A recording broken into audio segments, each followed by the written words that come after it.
سنو اور دل کے کانوں سے سنو، اور خاص طور پر میری بہنوں اور بچیوں خاص طور پر سنو، یہ باعزید بستامی اتنے بلند مقام تک کیسے پہنچے؟ ان کے باپ کا بچپن میں انتقال ہو گیا تھا، یہ یتیم ہو گئے تھے، ان کی ماں بیوہ ہو گئی تھی، اور ماں نے بیوہ ہو جانے کی وجہ سے لوگوں کے گھروں میں کام کاج کر کے اپنا اور اپنے یتیم بچے کا پیٹ پالنا شروع کیا تھا۔ جب بچہ بڑا ہونے لگا تو یہ ماں ڈرنے لگی کہ اب میرا بچہ بڑا ہو رہا ہے، گلیوں میں کھیل رہا ہے، یہ غلط سنت لڑکوں کا ساتھ ہوگا، میرا بچہ بگڑ جائے گا، میں کیا کروں؟ لوگوں سے مشورہ کیا، لوگوں نے کہا کہ دیکھو ایک مدرسہ ہے، وہاں ایک بہت بڑے شیخ ہیں، وہاں جو بچے پڑھتے ہیں وہ بچے اللہ کے ولی بن جاتے ہیں۔ ہمارا مشورہ یہ ہے کہ اگر تمہاری یہ تمنا ہے تو تم وہاں اس بچے کو پہنچا دو۔ ماں، بیوہ ماں اپنے یتیم بچے کو لے کر پتہ پوچھتے پوچھتے اس مدرسے میں پہنچ گئی، وہاں جا کر ان بزرگ سے ملاقات کی، سلام کیا، تعارف کرایا، حضرت میں غریب بیوہ عورت ہوں، مزدوری کر کے لوگوں کے گھروں میں کام کر کے اپنا اور اپنے یتیم بچے کا پیٹ پالتی ہوں، اس یتیم بچے کو ساتھ میں لائی ہوں، یہ گلیوں میں کھیلنے لگا، مجھے ڈر لگ رہا ہے کہیں بگڑ نہ جائے، اور میری تمنا یہ ہے، اور میرے مرحوم شوہر کی بھی یہی تمنا تھی کہ میرا بچہ عالم ربانی بنے، دین کا خادم بنے، اسلام کا جھنڈا دنیا کے اندر پھیلائے۔ میں تو اس لیے آئی ہوں، مجھے لوگوں نے آپ کا پتہ بتایا، اس بچے کو اپنے پاس رکھ لیجئے اور اس کو ایسا عالم بنا دیجئے کہ وہ نائب رسول بن جائے اور اللہ کو پسند آ جائے۔ وہ بزرگ بہت متاثر ہوئے اس بندی کی ان باتوں سے، کہنے لگے اچھا چھوڑ جاؤ، میں جو کچھ کر سکوں گا کروں گا۔ مگر یہی نہیں، جاتے جاتے اس اللہ کی بندی نے ایک ریکویسٹ اور کی، ایک درخواست اور کی، اور کہنے لگی حضرت ایک درخواست اور ہے، یہ بچہ پہلی بار گھر سے نکل رہا ہے، اس کو میری یاد بہت آئے گی، یہ بہت مجھے یاد کر کر کے روئے گا، آپ سے چھٹی مانگے گا، گھر آنے کی اجازت چاہے گا، مگر حضرت اگر یہ جلدی جلدی گھر آئے گا تو اس کا دھیان بٹے گا اور پھر یہ وہ نہیں بن پائے گا جو میں اس کو بنا ہوا دیکھنا چاہتی ہوں، اس لیے حضرت کچھ کیجیے گا، اس کو میرے پاس تو تبھی بھیجیے گا واپس جب یہ اللہ کا ولی بن جائے۔ وہ حیران رہ گئے، وہ شیخ، وہ بزرگ، یہ کیا عورت ہے، اس کی کیا ہمت اور تمنائیں ہیں۔ کہنے لگے اچھا جاؤ دعا سے میری مدد کرنا، میں جو کر سکوں گا تمہارے بچے کی تعلیم و تربیت کے لیے کروں گا۔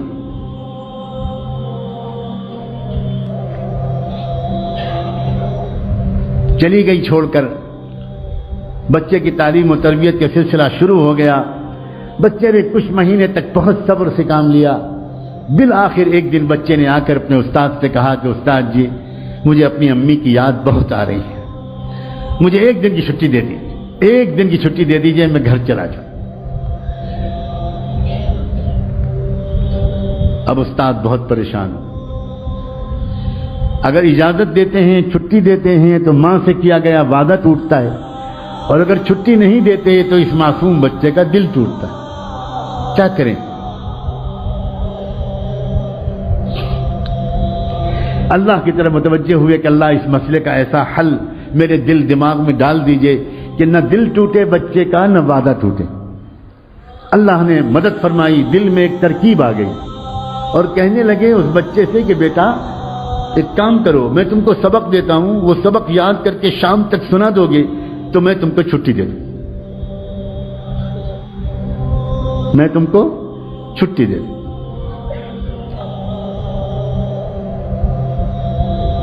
بچہ خوش ہو گیا، جی استاد جی مجھے سبق دے دیجیے۔ استاد نے سبق دیا، اور جان بوجھ کر اتنا سبق دے دیا کہ وہ شام تک یاد ہی نہ ہو پائے۔ ماں سے وعدہ کر چکے تھے، اب جو سبق دیا بچہ سبق لے کے خوش خوش اندر گیا، اب جو اس نے پورے سبق کو دیکھا تو وہ سمجھ گیا کہ یہ شام تک یاد نہیں ہو سکتا، اب میں کیا کروں؟ کیا استاد کے پاس دوبارہ جا کر درخواست کروں کہ سبق کم کر دیجئے؟ سوچنے لگا یہ تو بے ادبی ہو جائے گی، استاد کا فیصلہ نہیں بدلا جاتا، کچھ اور کیا جاتا ہے، کیا کروں؟ گھر جانے کا دل جتنا چاہ رہا ہے، میں اپنے استاد جی کو کیسے بتاؤں؟ وہ تو سمجھتے ہیں کہ میں رات میں تکیے پر رکھ کے سر رکھ کے سو جاتا ہوں، حالانکہ میں کتنی دیر تک منہ چھپا کر روتا رہتا ہوں اپنی امی کی یاد میں، یہ میں استاد جی کو کیسے بتاؤں؟ ایک ترکیب ذہن میں آئی، اس نے کتاب کو ادب کے ساتھ رحل پر رکھا اور اللہ سے اب دعا کرنی شروع کی۔ اللہ، اپنے ننھے منھے ہاتھ اٹھائے اور کہنا شروع کیا، اللہ بچپن سے امی یہی کہتی ہیں، یہی کہتی چلی آ رہی تھیں کہ آپ سب کچھ کر سکتے ہیں، آپ کی قدرت سب کچھ ہے، اور استاد بھی روزانہ یہی بات سکھاتے ہیں۔ اللہ آج مجھ یتیم بچے کی دعا قبول کر کے اپنی قدرت کو استعمال کر لیجئے، اللہ شام تک یہ سبق یاد کروا دیجئے۔ اللہ آپ تو آپ کی قدرت کا واسطہ، اللہ آپ جانتے ہیں میں اپنی امی کی یاد میں کتنا تڑپ رہا ہوں، اللہ میرے ٹوٹے دل کو سکون دے دیجئے۔ میرے ابو ہے زندہ ہوتے تو وہ کبھی کبھی آ جاتے، میں ان کو دیکھ لیتا، تسلی ہو جاتی، اب تو وہ بھی نہیں ہے، اور بچوں کے تو اماں ابا آ جاتے ہیں، اللہ میں اکیلا یہاں پڑا ہوں، آپ رحم کر دیجئے۔ میں استاد کے پاس جا کر بے ادبی کا گناہ تو نہیں کرنا چاہتا، لیکن یہ سبق مجھے شام تک یاد دلا دیجئے۔ اللہ آپ تو سورج کو پیدا کرنے والے، آپ تو چاند کو پیدا کرنے والے، آپ تو سورہ رحمان کو اتارنے والے، اتنی قدرت والے، اور آپ اس کے بعد اللہ کر دیجئے، یہ کر دیجئے، اور خوب دعا مانگ کے یقین کے ساتھ کہ اللہ نے میری دعا قبول کر لی ہوگی، سبق یاد کرنے بیٹھا، اور سچا واقعہ ہے تاریخ کا کہ شام تک اس کو پورا سبق یاد ہو گیا۔ اب وہ پہنچا اپنے استاد کے پاس، استاد جی سبق سن لیجئے۔ استاد کو یقین تھا، سوال ہی نہیں پیدا ہوتا کہ پورا سبق یاد ہو جائے۔ سناؤ بیٹا سناؤ۔ اب جو اس بچے نے سبق سنانا شروع کیا تو استاد حیران رہ گئے، اس طرح اس نے پورا سبق سنا دیا کہ نہ کہیں بھولا نہ کہیں اٹکا۔ استاد سمجھ گئے اس بچے کا معاملہ کچھ خاص ہے، اب میں اس کو نہیں روک سکتا، میں تو وعدہ کر چکا ہوں، جا بیٹا جاؤ۔ بچے نے استاد کے ہاتھ چومے، دعائیں لیں، اور اس کے بعد نکلا، اچھلتا کودتا ہنستا کھیلتا، خوب مسکراتا، گیت گاتا، اور اپنے گھر کی خیالوں میں امی کی یادوں میں مگن گھر کی طرف روانہ ہو گیا۔ اس طرح جاؤں گا، ایسے آواز دوں گا، ایسے پکاروں گا، امی ڈھونڈے گی، میں چھپ جاؤں گا، پھر پیچھے سے آ کے امی کو پکڑ لوں گا، اب مزہ آئے گا، پھر امی مجھے کھانا کھلائیں گی، پھر امی مجھے اپنے پاس سلائیں گی، کب سے امی کی خوشبو نہیں سوں گی۔ انہی خیالوں میں ایک چھوٹا سا معصوم بچہ کس طرح گھومتا ہوا گیا ہوگا، آپ خود سوچو۔ گھر پہنچا، گھر کا دروازہ بند تھا، امی کوئی جواب نہیں ملا، امی دروازہ کھولیے، کوئی جواب نہیں ملا، زور سے اس نے پھر آواز دی، امی دروازہ کھولیے، تو اندر سے جواب ملا، کون ہے دروازے پر؟ من دق الباب۔ تو بچے نے باہر سے کہا، امی میں آپ کا بایزید ہوں، دروازہ کھولیے۔ تو اندر سے جواب آیا عجیب لہجے میں، کون بایزید؟ یہ والا میرا بایزید نہیں ہو سکتا، میرا بایزید تو تب آئے گا جب اللہ کا ولی بن جائے گا، میرا بایزید تو یہ نہیں ہو سکتا۔ بس بایزید بستانی، وہ بچہ وہیں پہ کھڑا روتا رہا روتا رہا روتا رہا، سمجھ گیا میری امی نہیں چاہتی کہ میں ابھی جاؤں، میرا دھیان بڑھ جائے گا، بہت دیر تک روتا رہا، پھر واپس آ گیا تھا ہنستا ہوا، واپس آیا روتا ہوا، آ کر مدرسے پہنچا، استاد کے پاس پہنچا، سلام کیا، استاد حیران رہ گئے، بیٹا تم کیسے واپس آ گئے، کیا ہوا، خیریت تو ہے؟ اب جو بچے نے اپنی داستان سنانے کے لیے اپنا چہرہ اوپر اٹھایا تو استاد کی نظر پڑی، چہرہ آنسوؤں سے تر تھا، آنکھیں لال تھیں۔ کیا ہوا میرے بیٹے، کیا ہوا، کیا خیریت تو جلدی بتاؤ۔ بیٹے کو گود میں لے لیا، اپنے عمامے کے کنارے سے بچے کے چہرے کے آنسو پوچھے، کیا ہوا کیا؟ بچے نے کہا، استاد جی آپ نے چھٹی دے دی تھی، میں بہت خوش گیا، ہنستا کھیلتا، دروازہ بند ملا، کئی بار پکارنے کے بعد اندر سے جواب آیا، کون ہے دروازے پر؟ میں نے کہا، امی میں آپ کا بایزید ہوں، تو اندر سے جواب ملا، کون بایزید؟ یہ والا میرا بایزید نہیں ہو سکتا، وہ تو تب آئے گا جب وہ کچھ بن جائے گا۔ پھر کیا ہوا؟ میں وہیں کھڑا روتا رہا، بہت دیر روتا رہا، پھر واپس آ گیا۔ اب استاد جی میں گیا تھا کھیلتا ہنستا، آیا ہوں روتا ہوا۔ استاد بھی کمال کے استاد تھے، کہنے لگے، بیٹا ایک بات بتا دو، تم اپنی ماں سے ناراض ہو کر تو نہیں آئے ہو؟ بس بچے نے کہا، استاد جی میرا دل ٹوٹا بہت ہے اور میری آنکھیں بہت بہی بہت ہیں، میری آنکھیں بہی بہت ہیں، میں ناراض ہو کر تو نہیں آیا لیکن میرا دل ٹوٹا بہت ہے، لیکن استاد جی اب تو میں آپ سے کہتا ہوں، میں آپ سے ہزار خوشامد کروں، مجھے چھٹی مت دیجیے گا، مجھے گھر نہیں بھیجیے گا، اور بس ایک بات کی آپ سے اور درخواست ہے، مجھے ویسا بنا دیجیے جیسا میری امی چاہتی ہیں، اور ایک اور درخواست ہے، یہ دعا کر دیجیے کہ میری امی بیمار رہنے لگی ہیں، بیوہ ہیں، گھروں میں کام کرتی ہیں، کہیں ان کی زندگی کا چراغ گل نہ ہو جائے، ان کی زندگی میں اتنی برکت ہو کہ وہ مجھے وہ بنا ہوا دیکھ تو لیں جو وہ مجھے بنانے کے لیے اتنی قربانیاں دے رہی ہیں، میری امی کی صحت کے لیے اور ان کی زندگی کے لیے دعا کرتے رہیے۔ استاد نے کہا بیٹا میں وعدہ کرتا ہوں میں روز دعا کروں گا۔ پھر بچے کی تعلیم و تربیت کا سلسلہ شروع ہو گیا۔ اے باپو اور میں ماؤں، اے بھائیوں اور اے بہنوں، دل کے کانوں سے سنو، اگلے 16 سال تک یہ بچہ بایزید اپنی ماں کے پاس نہیں گیا۔ 16 سال تک اس نے چھٹی بھی نہیں مانگی، چھٹی بھی نہیں مانگی، ماں بھی انتظار کرتی رہی، بیٹا بھی انتظار کرتا رہا، استاد بھی دعا مانگتے رہے، لیکن پھر کیا ہوا؟ کیا انعام ملا؟ کاش ہم میں سے کوئی آج یہ ہمت کرے، کاش ہم میں سے آج کوئی اللہ تعالیٰ سے اپنے بیٹے کی ولایت کی دعائیں کر لے۔ انعام جانتے ہو کیا ملا؟ سنو، تاریخ میں لکھا ہے، طبقات الاولیاء میں لکھا ہے، نزہۃ الاولیاء میں لکھا ہے، کتنی کتابوں میں یہ واقعات لکھے ہیں کہ بایزید بسطامی کی عمر جب تقریباً 22 سال کی ہو گئی، 22-23 سال کی، یعنی 16 سال گزر چکے تھے اس واقعے کو، تو اس وقت کیا ہوا؟ ایک مرتبہ خواب میں ان کے بزرگ نے حضور پاک صلی اللہ علیہ وسلم کی خواب میں زیارت نصیب ہوئی، انہی استاد کو زیارت نصیب ہوئی۔ جب وہ تہجد پڑھ کے دوبارہ سنت کے مطابق تھوڑا سا لیٹے تھے، سنت یہ ہے کہ تہجد کی نماز اور فجر کے بیچ میں ایک 10-15 منٹ کے لیے آنکھ لگا لی جائے تو آدمی فریش ہو جاتا ہے اور پھر فجر بعد سونے کی ضرورت نہیں رہتی، یہ سنت ہے۔ اس سنت کے مطابق تہجد پڑھ کے فجر سے پہلے وہ ذرا دیر کے لیے لیٹے کہ ان کی آنکھ لگی اور پھر تشریف لائے، زیارت ہوئی رحمت دو عالم امام الانبیاء حضور اکرم صلی اللہ علیہ وسلم، اور ان بزرگ سے کہا کہ وہ جو نوجوان ہے نا بایزید تمہارے پاس زیر تربیت، اس کو ولایت کبریٰ کا جھنڈا دے دیا گیا، فیصلہ ہو گیا اللہ کے ہاں سے کہ پورے عالم میں قیامت تک اس کے ذریعے دین کا کام ہوگا، جاؤ اس کو خوشخبری سنا دو اور اس کو روانہ کر دو۔ جلدی سے اٹھے، تازہ وضو کیا، اندر گئے، دیکھا وہ لڑکا ابھی نماز پڑھ رہا تھا، پیچھے بیٹھ گئے اور پیچھے بیٹھ کے انتظار کرنے لگے۔ نوجوان جب نماز سے فارغ ہوا بایزید تو پکارا کہ بیٹا ادھر آؤ، قریب بلایا، سینے سے لگایا، پیشانی کو چوما اور کہا یا بایزید تمہاری ماں کی قربانی رنگ لائی، تمہاری بیوہ ماں کی دعائیں قبول ہوئیں، تمہارے باپ کی تمنا پوری ہوئی اور تمہارا مجاہدہ اللہ کے ہاں قبول ہو گیا، جاؤ اب اللہ تم سے دین کا کام لے گا۔ سینے سے لگایا، نور نسبت کو منتقل کیا، اپنا عمامہ اتار کر ان کے سر پر رکھ دیا، کہا جاؤ اب تم سے اللہ دین کا کام لے گا، اب تم کو یہاں ٹھہرنے کی ضرورت نہیں۔ بایزید بسطامی نے اپنے استاد کے پھر ہاتھ چومے، پیشانی کا بوسہ لیا، سر پر ہاتھ پھروایا، دعائیں لیں اور پھر اس کے بعد روانہ ہوا۔ وہی راستہ تھا، وہی گھر تھا، وہی گھر کا دروازہ تھا، آج بھی دروازہ بند تھا، مگر آج کیا ہوا؟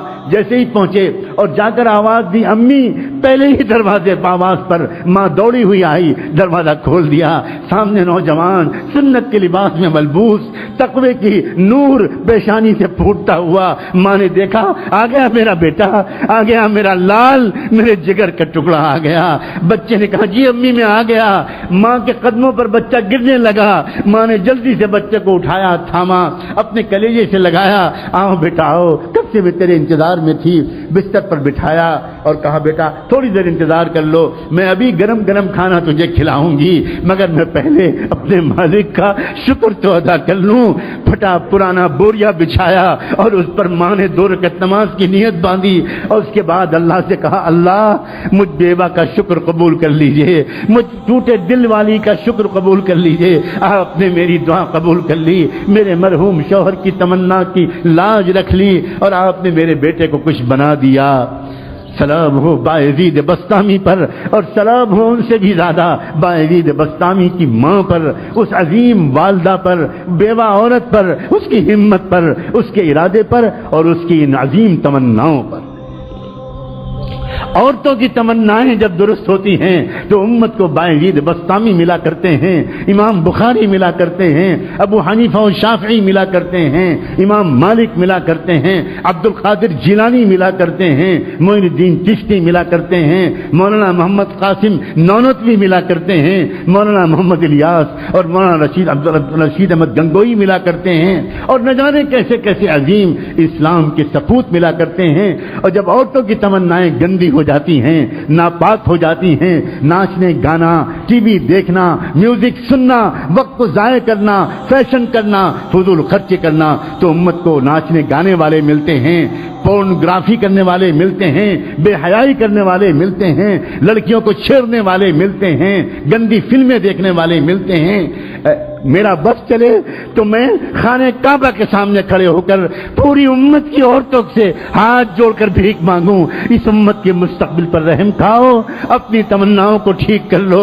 امت تنگ آ گئی ہے بے حیا نوجوانوں سے، امت تنگ آ گئی ہے گندے اور ناپاک نوجوانوں سے۔ امت کو پھر ضرورت ہے عبد القادر جیلانی کی، امت کو پھر ضرورت ہے مجدد الف ثانی کی، امت کو پھر ضرورت ہے عبد القادر جیلانی کی، امت کو پھر ضرورت ہے شاہ ولی اللہ کی، امت کو پھر ضرورت ہے باعزید بسطامی کی، اور امت کو پھر ضرورت ہے اسلام کے سچے خادموں کی۔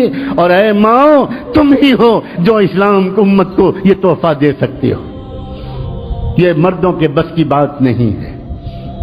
تم ہو جو اپنی پیٹ میں 9 مہینے اس بچے کو رکھتی ہو، اور پیٹ میں جو رکھتی ہو تو یاد رکھنا ان دنوں میں تمہارے دل میں جو تمنائیں ہوتی ہیں وہی بچے کی تمنا بنتی ہے۔ تم پیٹ میں رکھتی ہو، تمہاری تمنائیں اس میں زیادہ منتقل ہوتی ہیں۔ تمہارا کردار، تمہاری سیرت، تمہارے ولولے، تمہارے عزائم، اسلام کے ساتھ بے وفائی چھوڑ دو، اسلام کے ساتھ وفاداری اختیار کر لو۔ اسلام ڈھونڈ رہا ہے، ہزاروں میل کے فاصلے پر کوئی ایک وفادار امتی نہیں مل پا رہا اسلام کو۔ سب نے چھوڑ دیا اسلام کو اکیلا، سب لگ گئے کاروبار میں، سب لگ گئے پیسہ کمانے میں، سب لگ گئے شہوتیں پورے کرنے میں، سب لگ گئے فیشن پرستی میں۔ اسلام یتیم بچے کی طرح دھکے کھا رہا ہے، دھکے کھا رہا ہے۔ أرأيت الذي يكذب بالدين فذلك الذي يدعو اليتيم، فذلك الذي يدعو اليتيم۔ تم نے دیکھا ہے اس کو جو دین کو جھٹلاتا ہو؟ وہ کون ہے؟ دین کو جھٹلانے والے کو صرف مندروں میں تلاش مت کرو، دین کو جھٹلانے والے کو صرف چرچوں میں تلاش مت کرو، ہم تم کو بتاتے ہیں دین کو جھٹلانے والا کون ہے۔ فذلك الذي يدعو اليتيم، وہی ہے جو یتیم بچے کو دھکا دیتا ہے۔ آج تو محمد کا دین یتیم ہو گیا، اللہ کے رسول کا دین یتیم ہو گیا، اور ہم اس دین کو یتیم بنا کر گھر سے دھکے دے کے نکال رہے ہیں۔ شادی کے موقع پر اس دین کو نکال دیا جاتا ہے، سنتوں کو نکال دیا جاتا ہے۔ جس شادی کے موقع پر گھر میں صفائی کرنے والی بھنگن کو بھی راضی کیا جاتا ہے، کام کرنے والی کو بھی راضی کیا جاتا ہے، دھوبی اور دھوبن کو بھی راضی کیا جاتا ہے، اس شادی کے موقع پر اللہ اور اللہ کے رسول کو ناراض کر دیا جاتا ہے۔ توبہ کرو اللہ کے بندو، توبہ کرو، توبہ کرو، توبہ کرو، معافی مانگو، معافی مانگو۔ ہماری تمنائیں گندی ہو گئیں، تمنائیں پہلے گندی ہوئیں پھر آنکھیں گندی ہوئیں، تمنائیں پہلے گندی ہوئیں پھر کان گندے ہوئے، تمنائیں پہلے گندی ہوئی پھر زبان گندی ہوئی، تمنائیں پہلے گندی ہوئی پھر شرم گاہیں گندی ہوئی، تمنائیں پہلے گندی ہوئی پھر ہاتھ پیر گندے ہوئے، تمنائیں پہلے گندی ہوئی پھر پیٹ گندے ہوئے۔ تمناؤں کو پاک کرنا سب سے پہلا کام۔ تمنا پاک کی تھی فرعون کی بیوی نے، تو اللہ نے اس کو ساری دنیا کی ایمان والوں کے لیے آئیڈیل بنا دی۔ تمنا پاک کی تھی ایک عمران علیہ السلام کی بیوہ نے، تو اللہ نے ان کے ذریعے سے امت کو 2 نبی عطا فرمائے۔ پہلے امت کی پاکیزہ تمناؤں کے نتیجے میں نبی ملا کرتے تھے، اور اب محمد الرسول اللہ پر نبوت کے سلسلے کو مکمل کر دینے کے بعد اب امت کو ان پاکیزہ تمناؤں کے نتیجے میں اولیاء ملا کرتے تھے۔ کیا ہم اس دور میں آ گئے ہیں کہ اب ولی بھی ملنا بند ہو گئے، بند ہو گئے، بند ہو گئے؟ اللہ، آپ کے خزانے میں تو کوئی کمی نہیں، آپ نہیں بدلے، ہم بدل گئے، ہم بدل گئے۔